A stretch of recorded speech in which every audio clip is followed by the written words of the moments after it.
Hi, Kelechi. Welcome. How are you? Great. I'm glad to be here. Thank God. Yeah. Yeah. Why don't you tell us a little bit about who you are and where you're from?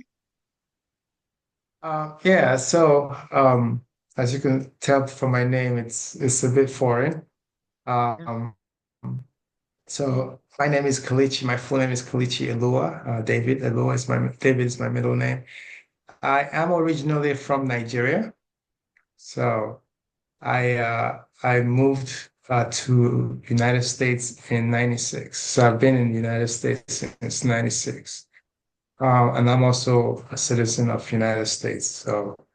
Um, so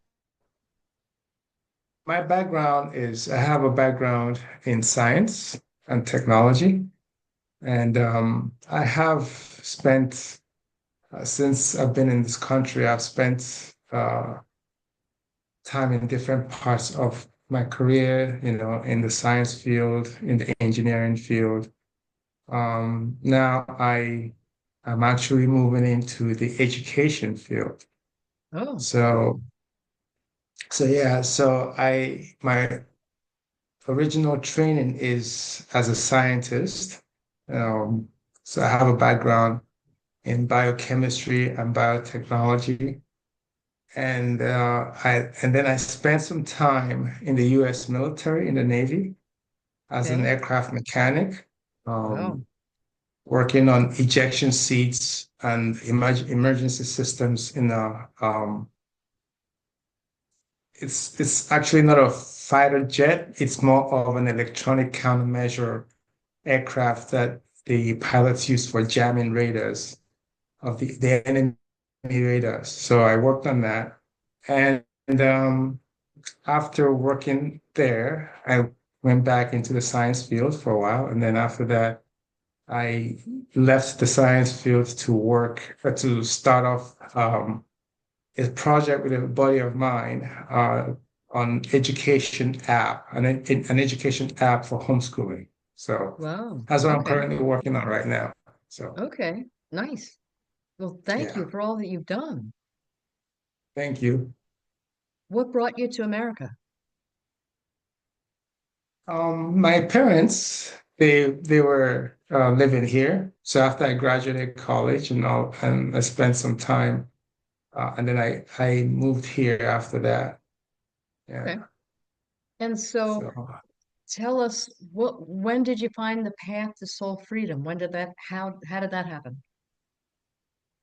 um, so it's been quite a journey, I would say. I think probably a lifelong journey if I think about it. I grew up Catholic. Okay. So yeah, so I grew up Catholic. My my father always made sure that we went to church every Sunday religiously. So so we would go to church every Sunday. And I participated actively while I was in the Catholic Church. Mhm. I was an altar boy. I was in the choir. I did a few of those. I was actively involved. And at a young age, I've had, thoughts. But at a young age, one of the most profound thoughts that I had was the idea that I always believed that, we all came from a singular source of light. And in the end, we'll all go back to that light. Um, I've had other thoughts about, spirituality and religion. So growing up Catholic, I, always wondered, even though I served in the Catholic Church, I always felt like it was incomplete, that there was something missing. I always felt that maybe, it was also uh, too dogmatic or ritualistic, so to speak. So there was some things I felt there was like something missing, as part of being. So I was searching as an adult, and then somewhere along the line, life happened, and I gave up I left the Catholic Church and I gave up the search and, went into life, family, kids, career, and all of that. Um, and then recently, I think about a few years ago, I started having also this um, strong desire to find my spirituality, I guess. So I went into a lot of uh, different avenues to try to do that. So one of the things that I would do would be I got involved in a lot of meditation, and then I got involved in a lot of psychic stuff, I guess, um, trying to find that spiritual path.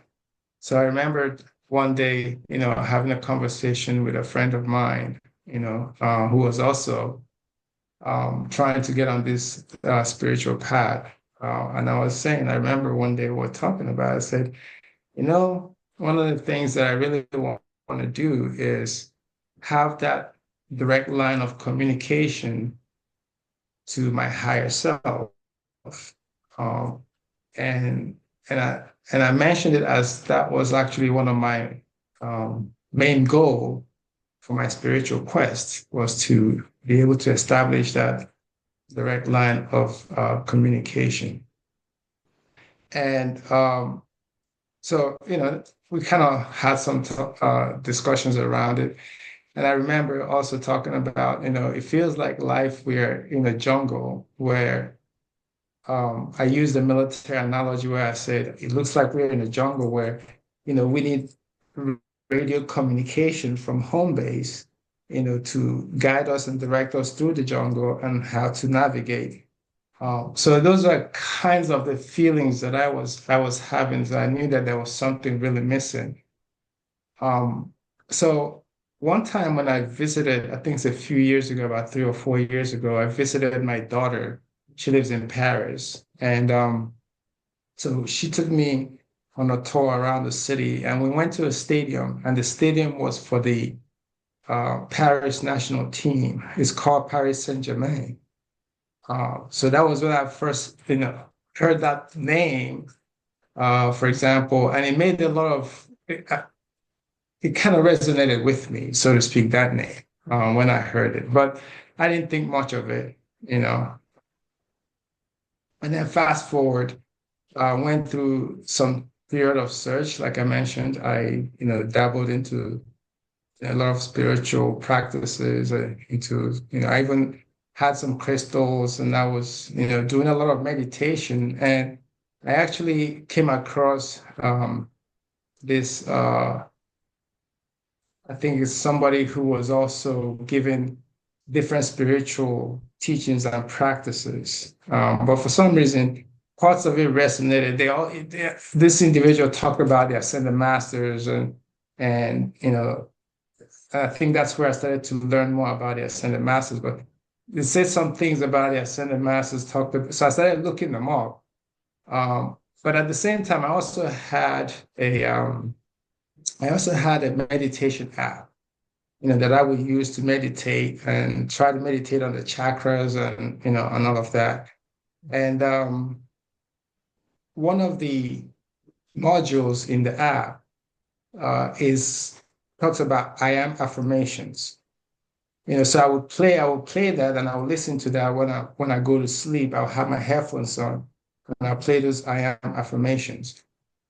So one day I said, okay, I really need to look into these I am and maybe find a book that I can read to learn more about it.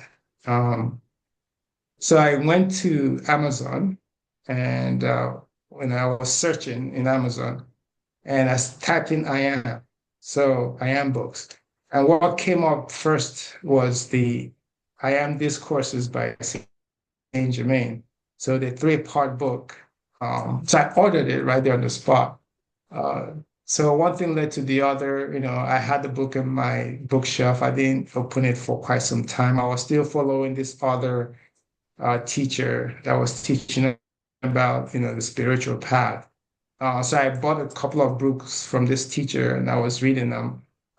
Still talked about the different, colors of the chakras, the different, a lot of these things that I'm learning, or I know now with the Summit Lighthouse. But it was different in the sense that, looking back now, I could tell that there were subtle differences between them. Mhm. So, I made a few trips to Mount Shasta, because at that time I recognized, from this other teaching that it was the retreat for Archangel Gabriel. So I made a couple of trips to Mount Shasta. So one day, I started looking with my friend. We started reading the Saint Germain books, the Unveiled Mystery. And one thing led to the other. We bought another book. So we started buying, the different books by Saint Germain. So when we're reading the I Am Discourse, it talked about, there's a lot of teachings from Saint Germain in that book that kind of started to open up the eyes, for me. I said, okay, maybe this other, you know, path that I was taking, maybe it's not the right path. Um, and so one thing led to the other. One day, I remember my friend and I were driving to um, to Mount Shasta, and we're reading the book. We will be reading it in the car driving, and I had this very strong um, feeling, or maybe I'll say, a voice that said, uh, "Come to the Teton Range." So I started looking into it. And, in the book, they talked about the Table Mountain and all of that. So, I mentioned to my friend, I said, I heard this, I got this urge, I heard this, voice or this feeling that we need to go to the Teton Range. So at that time, I was still going through some, health problems. But we decided to make that trip and we decided to hike the Table Mountain. Um, so we did that. We did the hiking. In the meantime, we've already bought so many books. I had the Ascended Masters and their retreats. I had the dossier on the Ascension by Serapis Bey. We had the Saint Germain on alchemy. Those books. So we were. It was almost more like felt like this felt familiar. It's something that couldn't stop, reading them. And then when we're reading the Saint Germain on alchemy, that was when I saw in there where it said something about the keepers of the flame. Uh, I think it's towards the end of the book. So when I saw that, so okay, we Googled it, we looked it up, and we saw the website and read about the website, and it talked about the 144. There's a video on Sanat Kumar, and so we talked about it. So yeah, should we sign up? I wonder if this is the right. But it felt right to me. But we were still debating whether or not we wanted to sign up. So when I left and came back to Arizona, we were in Colorado. I came back to Arizona. I thought about it, and then one morning, I woke up. I said, you know what? I'm gonna sign up.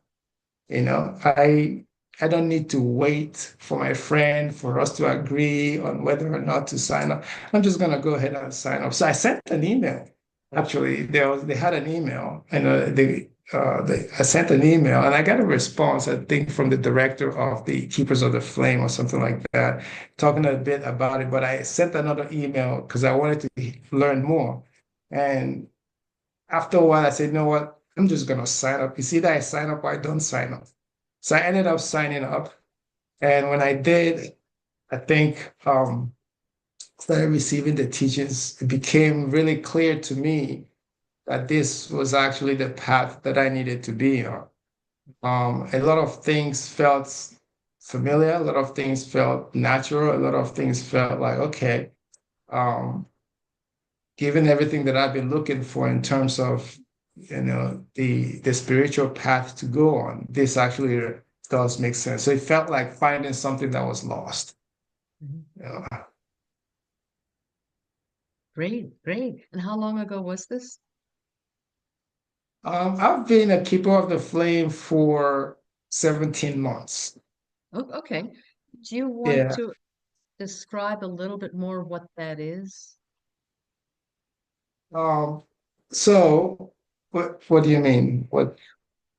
Well, some people might not know what it means to be a keeper of the flame. Oh, yeah. So the way I see it, of at least for me, being a keeper of the flame is a way to be uh, one like a brother's keeper to others. So when I watched the video of Sanat Kumar, and that story resonated with me in the sense that, he came at a time when the earth was at its darkest, hours.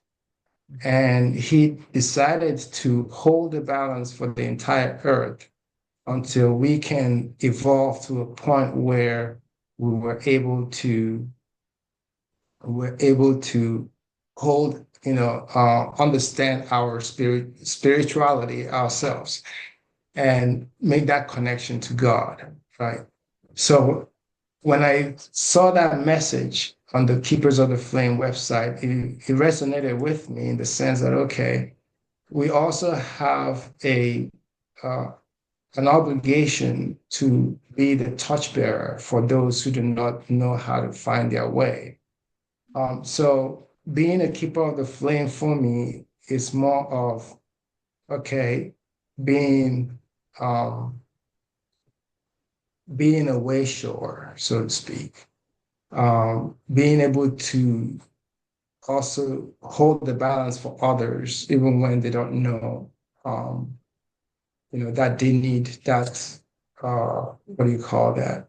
Uh, Advocation, so to speak, right? So when I signed up, I recognized that, okay, this is a responsibility to do the same as, Sanat Kumar and the masters that have gone before us have done for us.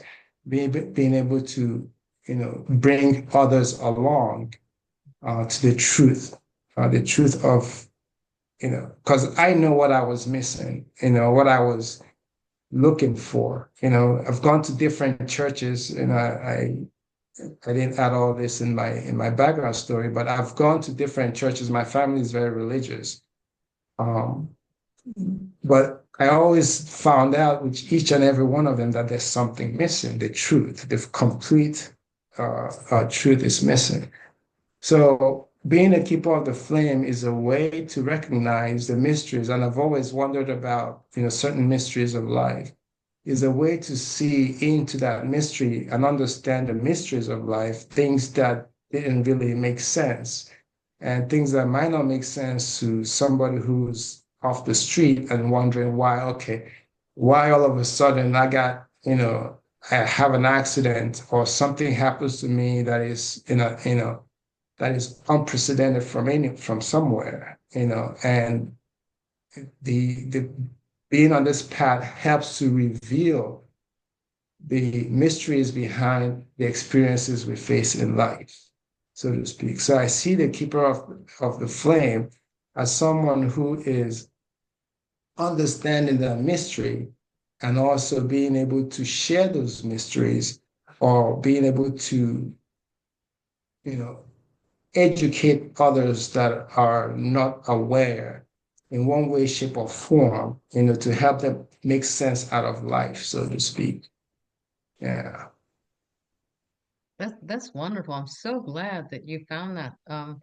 And is there anything else that you think would be helpful for the public to know? Maybe some people are searching or anything else. Well, I think if anyone is searching, you have to be, you know, certain what you're looking for. Some people don't know what they're looking for, so they try to find what makes sense to them consciously. Um, but if somebody is searching, uh, it's important to also have an open mind, the openness of mind to recognize the truth. Because I feel like the when we have that openness of mind, we are able to uh, accept certain, certain teachings and have that element of, okay, I'm going to absorb it and see, what this means to me and maybe prove it or, accept it by faith because I know this is the truth, the true doctrine. When I was searching, I always went by my heart, because I like to commit my efforts. When I was a Catholic, I committed my efforts to that. When I was, going down the spiritual path or the psychic path or whatever path, I committed my efforts to that because, you know, it was important for me to also go with what I was receiving in terms of prompting in the heart too. That felt real. Um, and the last path, spiritual path that I was almost close to this in the sense that, but you could tell that there's a difference, and that's why where people can go astray is, when there's so subtle a difference in the true teaching and the not so true teaching, people can go astray, so to speak. So, but it's also important for the discernment from the heart to allow that person to be able to separate the two. Otherwise, it will be very difficult, especially as I was getting close to finding this path, the ones that I found, they made sense, so to speak, but it was also the heart that knows the best. That okay, there's really something not right with this. I remember one of the teachers that I had when I was on the other path, would have me, try to do certain things that, when I followed my heart, I would hear that voice that says, this doesn't sound quite right, So I would hesitate to, follow those directions. So I think, listening to the heart is pretty important in situations when people are trying to find the right doctrine, the right path for them, for their spiritual development. Yeah. I- you mentioned your family. Is your family on board with what you're doing, or is that no? So when we grew up, it's really interesting. Well, our family has been very religious, so we accept all religious practices. Mhm. One of my sisters, is a Seventh-day Adventist. Um, One of my sisters, I think two of my sisters remained Catholic. One of my other sister is an evangelist. She's a minister in an evangelical church. So we all subscribe to different aspects of Christianity. So there is no, well, you should do this. You should attend this particular denomination. But when we were growing up, my father was strictly Catholic, so he made sure that we went to the Catholic church. But as we got older, they spun off from the Catholic church and went into the evangelical. My mother actually ended up becoming a minister and has her own church and things like that. So it's been a religious background for us. So coming to my own style of worship, yeah, they've asked me, some questions about, what I do, and I explain to them, And that's just about how far it goes. They just, okay, they hear it and yeah, okay, you do your thing. And they do their thing. So yeah, there hasn't been any major issues there for me, which is good. They're supportive of, so long as we all worship one God, which is what they all believe in. Yeah. That's yeah. It just, I guess, lastly, are there any challenges on the path, and how would you recommend people overcome them? Yeah, there are challenges on the path. They are I mean, I call them there are challenges, there are tests and things that happen. It's not an easy path. Uh, no path is easy in any ways. Um, some of the challenges, that that people may face or that I faced, at least for me, is having to deal with the trials that comes through family. You know, um,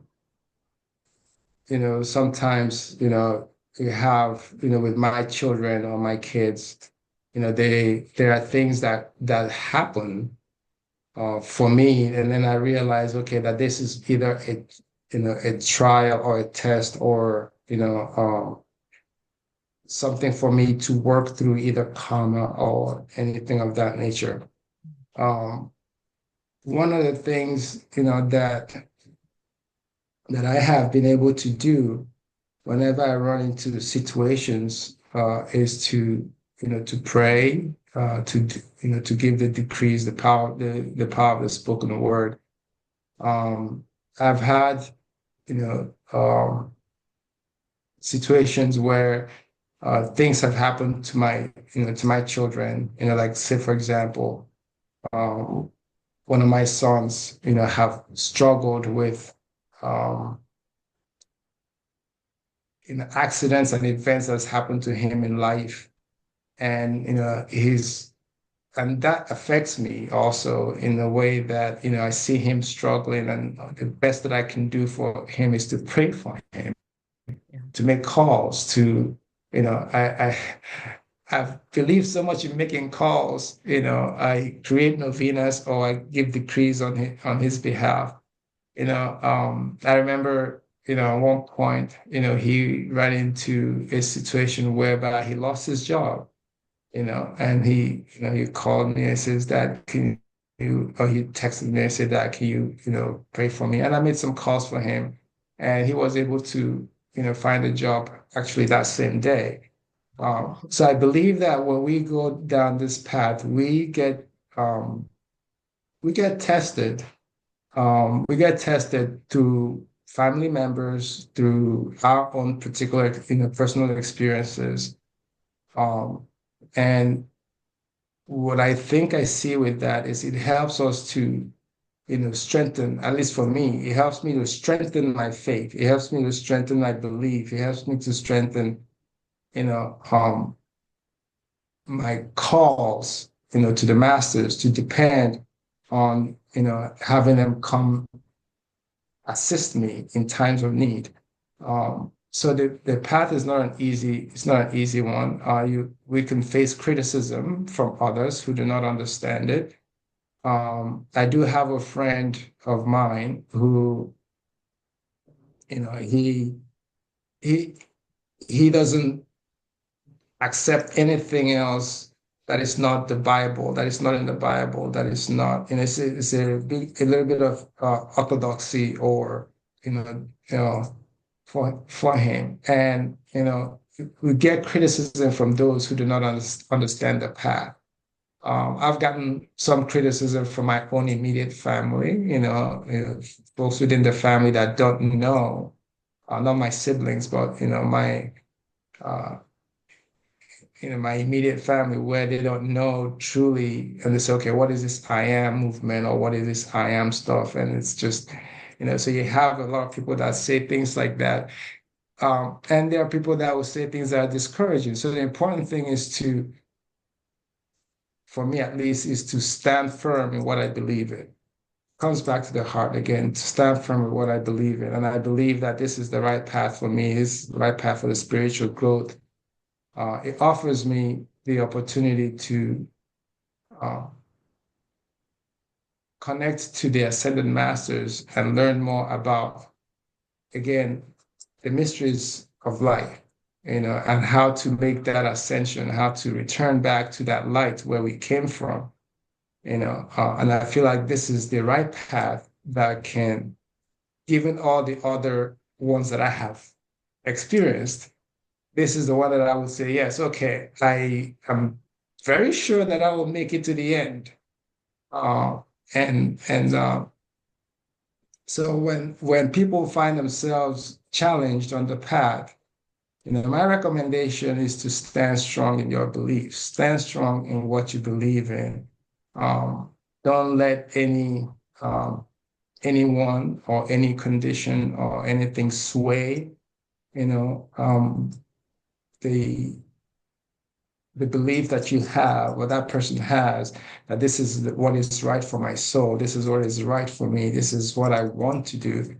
Um, you know, I know there's a few statements from Saint Germain in his book. I think the I Am Discourses. I think one of them where he says that we have to be adamant, in what we want to do, and against all suggestions, good or bad, we have to stay adamant in our decisions and what we want to do. And I think that's really important because we can get influenced quite easily, by others who do not understand this path that we're on. And then sometimes it could be discouraging, when let's say, for example, for me, I've been going through some personal challenges, that I'm making calls to, I'm praying about, but what I'm recognizing is that when those challenges come, is actually when I'm drawing closer to you know, my, um, my mighty I am presence, my holy Christ self. And I'm making sure that, okay, this is a challenge, but it's something that I can overcome because it's there on the path to help me be a better person. And it's exposing all those things, all those weaknesses, and the things that, that I need to work on, you know.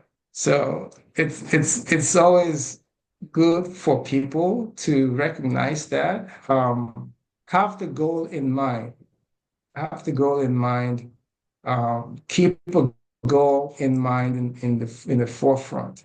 The ultimate goal is ascension, to return back to our Father, Mother, God. That's the ultimate goal. And when people recognize that, okay, that is actually paramount over everything else, yes, the challenges may come, but you know, keeping that goal in mind makes it okay, sustainable. You know, because there's gonna be doubts sometimes. There's gonna be doubts. There's gonna be questions about, oh, am I doing the right thing? Or why is something not happening as quickly as I want it to happen? But these are all part of the growth process to refine the individual. So staying consistent, you know, make sure that at least every day there's that connection to the higher self, no matter how short of a period of time that it is, even if it's 5 minutes, even if it's 30 minutes, even if it's 2 hours, whatever the time is, making sure that that connection is there. And when I look back, I'll say that response that I gave to my friend about my ultimate goal in life was to make that connection with my higher self. When I look back 3 years later, now I could say, yes, I'm on my way towards that goal of making that connection, of staying connected and, having my higher self as my best friend, somebody I can talk to, have a dialogue with. Sometimes things get difficult and, you know, I sit at my table or I sit in front of my altar and I talk to the masters and I say, okay, knowing how they've gone through challenges in life, how did you do it? And I'm taken back to their experiences. And sometimes I say, yes, they overcame. So I can overcome, and so sometimes it's a dialogue or a monologue, asking those kinds of questions to help guide the way. Wow. That's that's thank you very, very much. Um, is there anything else? I don't have any other questions. Is there anything else that any last thoughts you might want to add or not? Um, yeah,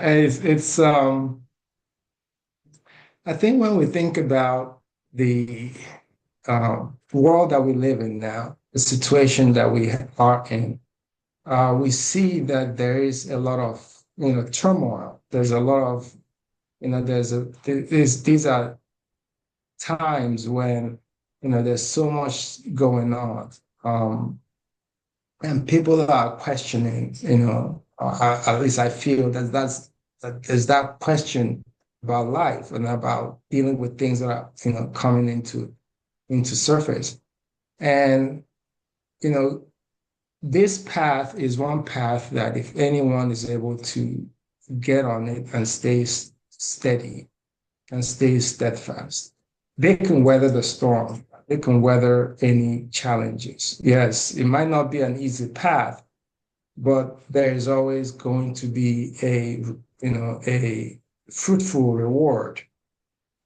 There's going to be an understanding, if not for anything else, an understanding of the mysteries behind our, what we're here to do.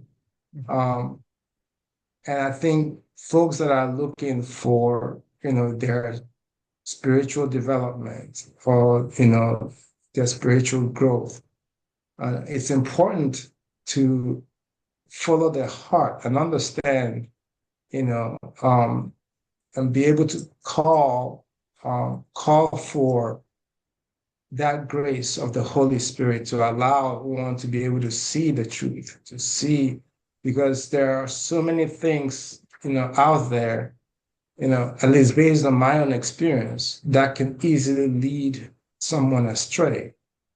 So it's important to recognize from the heart, or at least, be able to make that call, that prayer for, enlightenment, to help the person see. Is getting difficult to separate the real from the unreal without proper discernment. So in this day and age when things are really difficult and people are looking for places for answers and questions, answers to their questions, it's important for them to realize that there's so much out there. So the Summit Lighthouse and the Keepers of the Flame lessons provide the individual with that step-by-step knowledge, especially the Keepers of the Flame lessons, right?